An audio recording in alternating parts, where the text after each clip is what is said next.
15 de fevereiro de 2026, Evangelho segundo São Mateus, capítulo 5, versículo 17 a 30.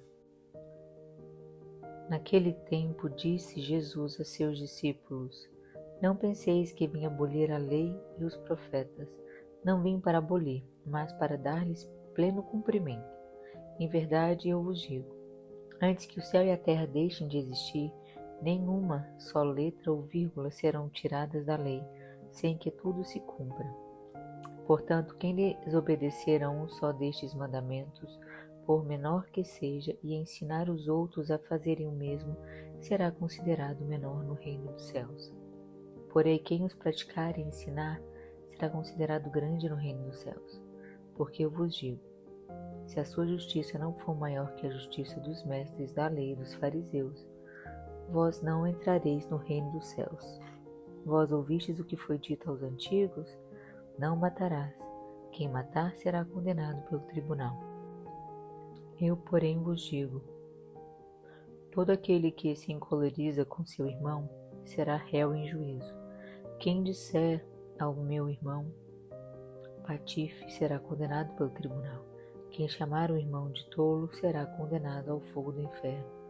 Portanto, quando tu estiveres levando a tua oferta para o altar, e aí te lembrastes que teu irmão tem alguma coisa contra ti, deixa a tua oferta aí diante do altar, e vai primeiro reconciliar-te com teu irmão.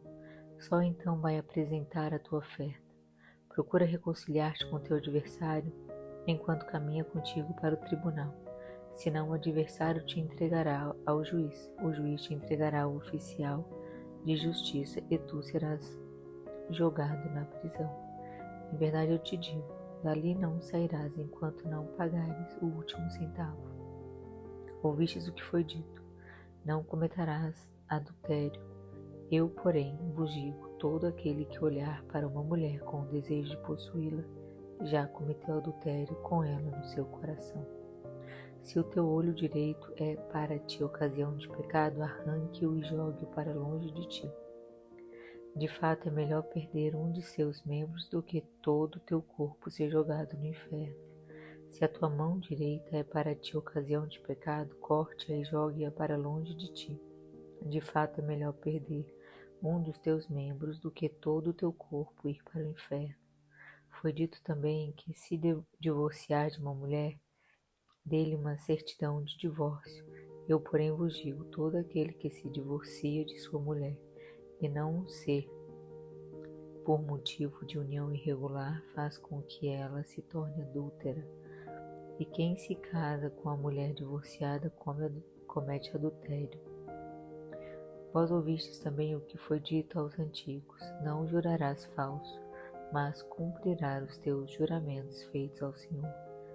Eu, porém, vos digo, não jureis de modo algum, nem pelo céu, porque é o trono de Deus, nem pela terra, porque é o suporte onde apoia os seus pés, nem por Jerusalém, porque é a cidade do grande rei.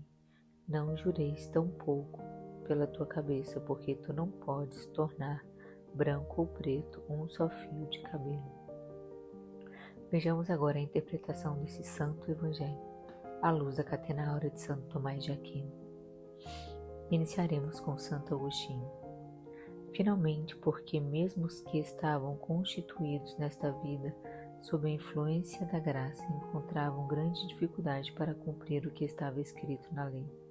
Não cobiçarás. Cristo, constituindo em sacerdote, nos alcança o perdão por meio do sacrifício da sua carne, cumprindo também a lei para que aquilo que não podemos cumprir em razão de nossa fraqueza se cumpra através da perfeição de Cristo, que cuja cabeça fomos constituídos membros, e no capítulo 22 acrescenta, não vim abolir a lei, mas cumpri-la. O que se deve entender acerca daquelas edições que pertencem à exposição das antigas sentenças ou à conduta em conformidade com elas, como quando o Senhor nos ensina que até o desejo iníquo de fazer o mal ao próximo pertence ao gênero do homicídio. Quis mais o Senhor que nós, não jurando, não nos separássemos da verdade, do que, jurando com verdade, nos aproximássemos do falso juramento. E vós, ó maniqueus, por que não guardais a lei e os profetas, quando Cristo assegura que não veio para aboli-los, e sim para cumpri-los? A isso responde o herege Fausto. Quem garante que Jesus disse isso? Mateus. Como então? O que São João não disse? Ele que esteve no monte o escreve, Mateus, dizendo, o qual só seguiu Jesus depois dele ter descido do monte. Isso responde Agostinho. Se ninguém disse mais verdade sobre isso que aquele que ouviu ou o ouviu, hoje ninguém diria alguma verdade a respeito dele. Porque não pode Mateus ter ouvido da boca de João coisas verdadeiras sobre Cristo, quando nós, nascidos depois de tanto tempo, podemos falar coisas verdadeiras de Cristo, tornando-as do livro de João? Por outro lado, é daí que não só o Evangelho de Mateus, como também de Lucas e de Marcos têm igual autoridade. A isso se pode acrescentar que o mesmo Jesus Cristo pode ter contado a Mateus o que havia feito antes de chamá-lo. Dizei claramente que não credes no Evangelho. Os que não acreditam em nada do Evangelho além daquilo que querem crer, creem mais em si mesmos do que na própria palavra de Deus. Sigamos com Santo Agostinho. Quando o judeu te interpelar por não observares os preceitos da lei e dos profetas, os quais Cristo disse que tinha vindo não para abolir, mas para cumprir, te verás obrigado a confessar como subjugado a uma vã superstição, ou a dizer que o capítulo é falso, ou a negar que sejas verdadeiro discípulo de Cristo. Os católicos nada têm de temer este capítulo, como se aí não se cumprissem a lei e os profetas, porque tem a caridade de Deus e do próximo, preceitos nos quais estão resumidos toda a lei e os profetas, e tudo o que ali está profetizado pelos acontecimentos, cerimônias e palavras figuradas, o reconhecem cumprindo em Cristo e na Igreja, do que se deduz que não estamos submetidos à superstição nem negamos a veracidade deste capítulo, tampouco que somos discípulos de Cristo. Aquele que diz que Cristo não tivesse abolido a lei e os profetas dos sacramentos, destes teriam continuado a ser celebrados junto aos sacramentos cristãos. Bem poderiam dizer que se Cristo não tivesse abolido a lei e os profetas, ele continuaria na promessa de ainda vir e nascer, morrer e ressuscitar. Mas, melhor que aboli-los, ele o cumpriu, já que não mais se promete que ele nascerá, morrerá e ressuscitará, o que aqueles sacramentos de certo modo proclamavam, mas é anunciado que já nasceu, padeceu e ressuscitou, e que estes sacramentos que os cristãos realizam proclamam. Compreende-se de pronto quão grande é o erro em que vivem todos aqueles que creem que, ao se mudarem os sacramentos, os símbolos, alteraram-se as coisas que entre os profetas foram anunciadas como futuras e que o Evangelho prova que já cumpriram. Sigamos agora com Pseudo Crisóstomo. Os mandamentos de Moisés são fáceis de pôr em prática. Não matarás, não adulterarás. A própria magnitude destes crimes faz rechaçar o desejo de cometê-los. Portanto, a recompensa de não cometê-los é pequena, mas os pecados são grandes. Os mandamentos de Cristo, isto é, não te enfureças, não tenhas desejos, são difíceis de pôr em prática, mas o prêmio de não cometê-los é grande, ainda quando os pecados são pequenos.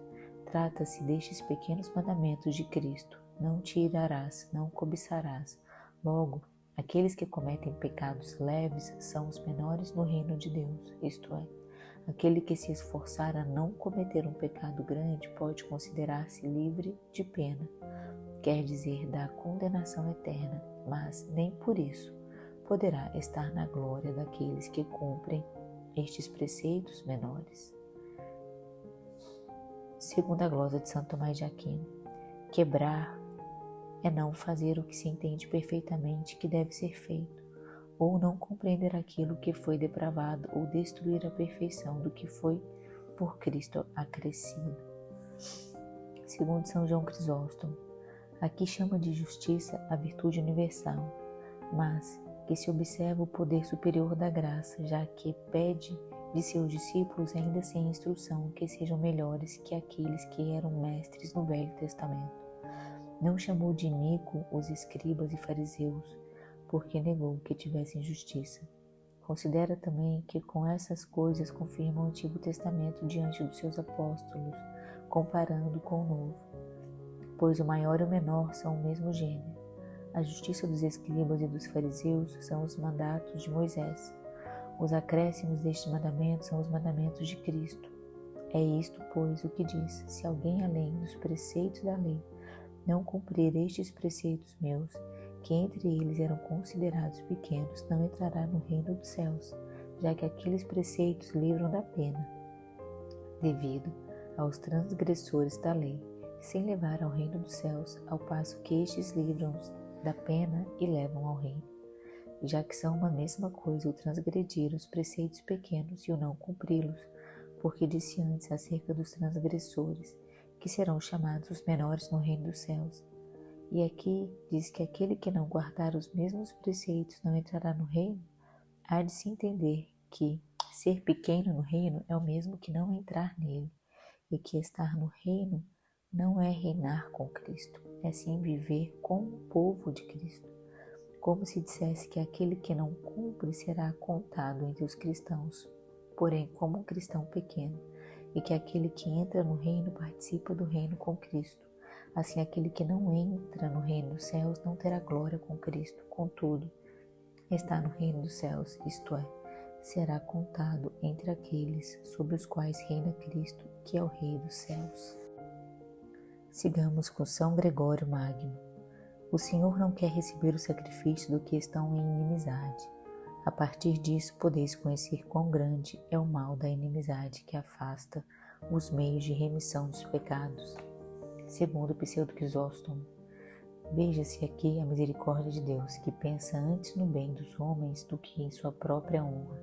Ele ama mais a concórdia entre os fiéis do que as oferendas no altar, pois enquanto houver discórdia entre os fiéis, suas oferendas não recebem atenção, suas orações não são ouvidas. Ninguém, pois, pode ser amigo fiel dos que são inimigos entre si, e por isso Deus não quer que seja amigo dos fiéis enquanto estes forem inimigos entre si. E nós não mantemos a fé em Deus se amamos seus inimigos e odiamos seus amigos. Tal como foi a ofensa, qual deve ser a reconciliação? Se tiveres ofendido com o pensamento, deves conciliar-se por meio do pensamento. Se tiveres ofendido com palavras deve reconciliar-te. Se ofendestes com obras deve reconciliar-te. Assim como se comete um pecado, deve-se fazer penitência por ele. Sigamos com Santo Agostinho. Se pensamos em que é nosso contrário com o que nós é ordenado sermos benévolos, devemos crer que é ou o diabo ou o homem, ou a carne, ou Deus, ou sua lei. Não me parece que seja o diabo aquele que, com quem, segundo nos é ordenado, devemos ser benévolos ou estar em amizade. Onde há benevolência, há amizade. E ninguém pode mandar que tenhamos amizades com o diabo. Tampouco convém que estejamos em paz com ele, já que renunciamos ao seu trato e lhe declaramos guerra. Nem devemos consentir com ele, porque ter alguma vez estado de acordo com ele é coisa que nos faz cair em muitas misérias. Segundo Santo Agostinho, 3 circunstâncias concorrem para que se cometa um pecado: a sugestão, o prazer e o consentimento. A sugestão se verifica por meio da memória, isto é, por meio dos sentidos do corpo, cujo gozo, se algum houver, terá incorrido em deleite ilícito, o qual deve ser refreado. Se tiver havido consentimento, então haverá pecado completo. O prazer, contudo, antes do consentimento, ou é nulo ou muito leve. Consentir com ele é pecado, mas caso seja posto em prática, parece que então se sacia e se apaga a concupiscência.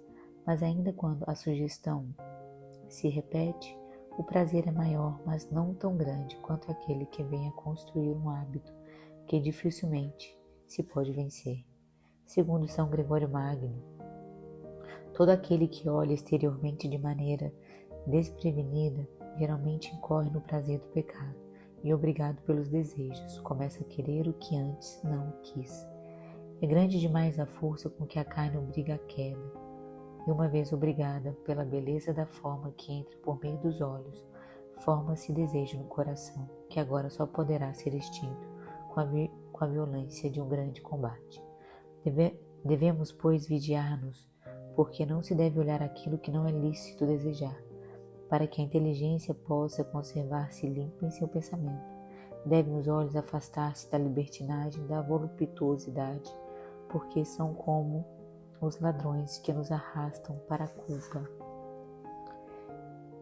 Glosa de Santo Tomás de Aquino. Depois de ensinar a evitar o pecado do adultério, não somente nas ações, mas também no coração, porque não só se deve evitar o pecado, como também se devem evitar as ocasiões do pecado. Cristo nos disse, consequentemente, que convém evitar as ocasiões de pecado, dizendo: se o teu olho direito é para ti causa de queda. Segundo Pseudo Crisóstomo, este olho de carne é o espelho do olho anterior. O corpo tem o seu sentido, que é o olho esquerdo, e o apetite é a mão esquerda. As ações da alma se chamam direitas, porque a alma foi criada em livre-arbítrio e sob a lei da justiça, para que a veja e faça boas obras. O corpo não tem livre-arbítrio, está sob a lei do pecado, e é chamado de mão esquerda. Não mandou o Senhor cortar o sentido ou o apetite da carne? Podemos conter o desejo da carne desde que não façamos o que a carne deseja. Mas não podemos julgá-la fora, e ela a carne para que não deseje. Quando propositalmente queremos uma coisa má e pensamos nela, então o sentido direito e a vontade direita nos escandalizam, e assim nos é ordenado cortar fora aquela coisa, o que podemos fazer antes do livre-arbítrio. Ou dito de outra maneira, toda coisa boa que escandaliza a nós ou a outrem deve ser apartada daqueles que escandalizam. Da mesma maneira que, se visto uma mulher por causa da fé, trata-se de motivo bom e se chama olho direito, mas se visitando-a com frequência cai no desejo dela, ou se os que assistem a isso se escandalizam, então meu olho direito se escandaliza, e o que é bom serve de escândalo. O olho direito é uma visada com bom fim, isto é, boa intenção, e a mão direita, a boa vontade. Que as palavras desse santo evangelho ecoem em nossos corações e perdoem os nossos pecados.